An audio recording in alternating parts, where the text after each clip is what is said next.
Hello, James Clay speaking. Hold on one moment. Hi, welcome to Mobile Learning on a VLE.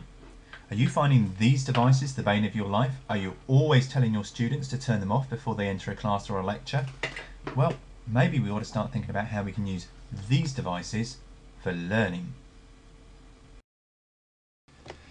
Wouldn't it be nice if all learners in education had access to a wireless laptop and free wireless access to their digital resources at a time and place to suit them? The reality is that they don't. However, they do have mobile digital devices which could be used, such as phones, iPods, MP3 players, PSPs, portable video players. All these could be used for learning activities. Wouldn't it be nice if all learners in an educational environment had access to a wireless laptop and free wireless access? The reality is that learners don't always have access to the equipment to what we as practitioners would like them to have. However, they do have access to some mobile digital devices which could be used. These include mobile phones, iPods, MP3 players, portable video players, PSPs. These devices are used extensively for entertainment, communication, information, audio and video, but rarely used for learning. Though many of these have limited web access, most are unsuitable for viewing traditional web pages and cannot often access a VLE or e-learning content. These mobile devices often can't read PDFs, Word documents, PowerPoint presentations or other complex documents. Virtually all, however, can show images, short video clips, and some have the potential for interactive content. Most will work fine on buses, trains, planes, cars, and even on foot. I think I ought to make a few things clear. We're not expecting the colleges to go out and buy a whole range of video iPods instead of their usual computers.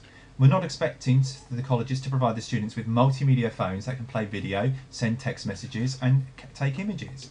We're not expecting libraries to replace books with portable PlayStations with people playing them in the corners of the library. We're not expecting IT departments to go out and buy portable video recorders that are playing video. Nor are we expecting the students to go out and get expensive phones that can record and play video. No, what we're talking about is using the devices that the students have already, using the devices that the students have gone out and bought for themselves, for entertainment, for communication, for listening to music and for watching video. Now we know these are not ideal devices. Portable video recorders are great at playing video, they're less good at playing PowerPoint, but they can show PowerPoint as a series of images.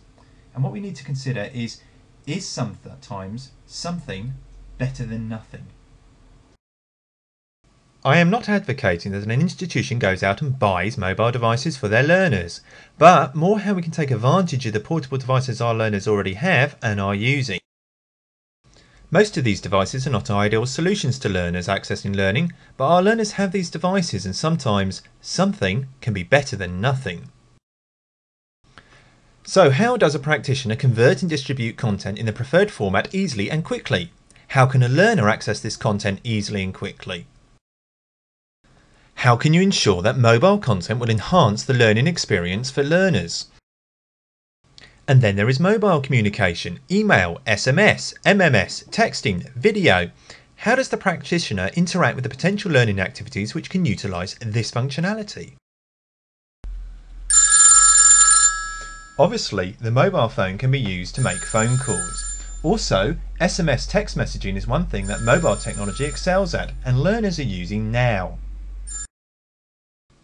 So exactly what devices are we talking about? Well, a lot depends on what sort of learners we are discussing, whether they be part-time adult learners, full-time 16 to 19 or undergraduates. Each generally will have access to at least one kind of mobile device, often more. Over the next few pages I will show you some of the devices, their features and how they can be used. The iPod. Apple's iPod, combined with the iTunes Music Store, has changed the whole music industry. The latest model can play music and audio recordings such as podcasts. It can also show images and photographs, play video and has some PDA functionality. With third-party adapters, it is possible to record audio and upload images from a digital camera. An educational institution can now have their own iTunes store for learners to download files. Mobile phones. Every time you go to a conference, someone says, remember to turn off your mobile phone. Most modern phones, that's the last 4 years, can show photos and play short video clips. One of the obvious uses of the phone is SMS text messaging. Java can be used to write interactive learning objects for use on a phone, as done by the BBC. Newer phones have built-in cameras which can be used to record video and take images. Most new phones can play audio files, act as a music player and have memory card slots. PDAs, Pocket PC and Palm devices. These are mini computers with much of the functionality of a regular size PC. The latest models can play music and audio, show images and photos, play video, play Flash, view and edit Word and Excel documents, view PowerPoint, email and so on. Some recent models have inbuilt cameras for taking photos and video. Some models have Wi-Fi capability for surfing the web. When people think about mobile learning, these are the devices which often come to mind. PlayStation Portable. Sony's Portable PlayStation, PSP, is a portable gaming device but has real potential for learning. The PSP can play video files, it can show images, it can play audio. The PSP uses Sony memory sticks and proprietary UMD discs. A PSP can also connect to a Wi-Fi wireless network and has a built-in browser, allowing it to view web pages on the internet. The browser is quite primitive and the screen space is limited. MP3 players. Remember, these are not iPods, they're just iPod wannabes. These play audio content and some can record as well. Some can be used like USB sticks to transport digital content from one computer to another. There are also more advanced models which can view images and video like the iPod. PVRs, portable or personal video recorders. These are small video devices which can be used to play video. Some models are also able to record video from a video input. Virtually all can show images, play audio. Some models also have interactive content. Some also come with a memory card slot. The Arcos device has a memory card adapter, allowing it to be used with a whole range of digital devices to transfer content. So what are we doing? The WCC core team, working with our partner colleges, have been investigating the means and mechanisms of converting content for a range of mobile devices. We've been doing this to ensure that practitioners can both easily work with content for these mobile and portable devices, but also that the learners can access the content. Hello, I'm James Clay. I'm the Director of the Western Colleges Consortium for Online Learning, a partnership of 4 FE colleges in the west of England. The 4 colleges are Norton Radstock, which is the lead institution, Filton College, Weston College and City of Bath. The WCC has 3 core objectives. Number 1. To develop a virtual learning environment to be used by the students of each partner college both on-site and remotely to access learning materials. Objective number 2. To collaborate with the partner colleges in the development, purchase and customisation of high-quality learning materials to be delivered on the VLE. Objective 3. To exploit developments in ICT and ILT using new platforms to provide innovative solutions that allow learning at a time and place and in a mode to suit the learner. This objective is why we're interested in mobile learning. Learners often have mobile devices, usually phones. Not all learners have computers or easy access to computers, or computers aren't suitable for the location when they want to learn. Our focus is not on providing or giving learners mobile devices, but how we can prepare and deliver content for the mobile devices that they already have. We understand that most of the devices that they have limitations, but we're not comparing what we would like them to have in terms of devices. We need to compare with the current situation of having no learning activities at all for their current mobile devices. The WCC core team, working with our partner colleges, have been investigating the means and mechanisms of converting content for a range of mobile devices. We are working on processes that will allow learners to access their learning content and activities at a time and place to suit their needs via their mobile devices. We shall use the shared WCC virtual learning environment to host this converted content and for distributing it to the learners as and when they need it. So how long have we been doing this? Is this something new or old? Well, the WCC have been interested in the role of mobile devices for learning since 2001.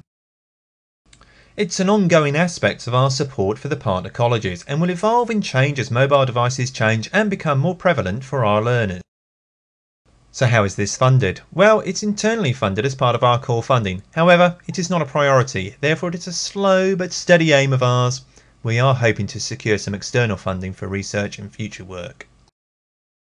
So what have we achieved? Well, we have investigated the potential of a range of mobile devices and their ability to display content through the use of open source and freeware software tools.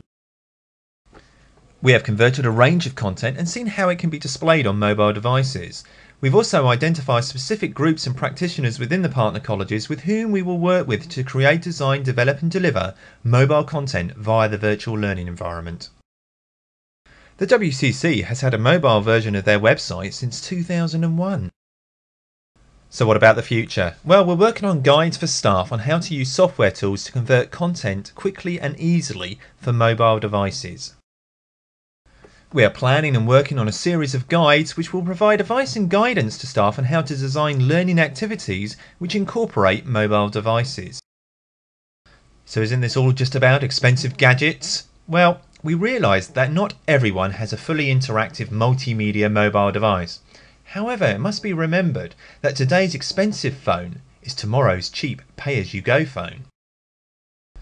In the future, there may be opportunities for providing more capable devices to learners, but in reality, we don't see this as the way forward.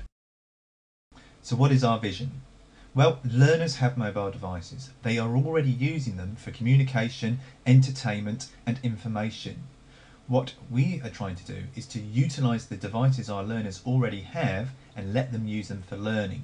So we have three core aims that kind of link in with our work.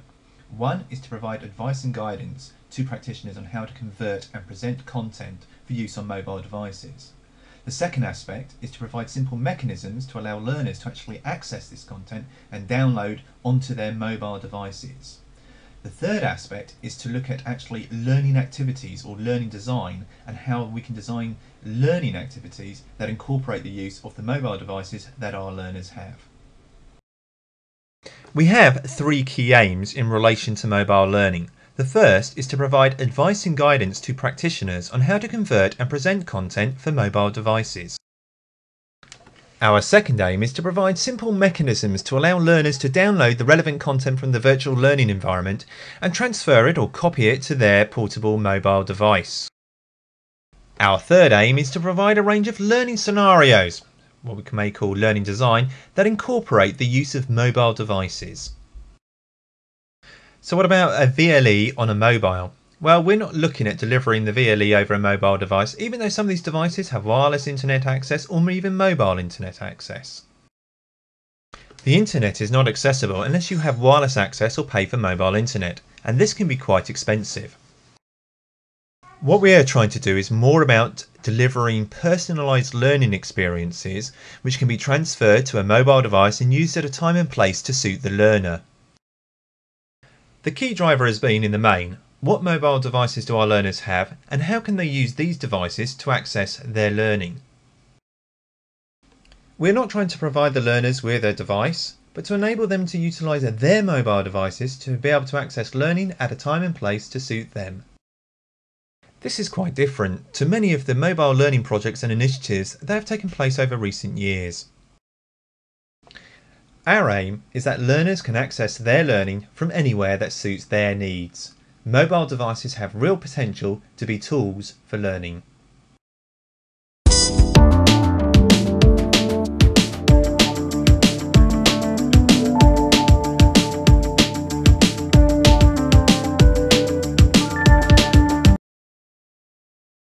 Biography. James has been Director of the Western Colleges Consortium since 2001. He is responsible for the management, strategic direction and development of e-learning using a shared managed learning environment across the 4 partner FE colleges of the WCC. He works very closely with staff in all the colleges to enable them to utilise e-learning as an effective method to improve the learning process for their learners. James also works with colleges at a strategic level to develop ILT throughout the curriculum through a staff development programme and online delivery and support.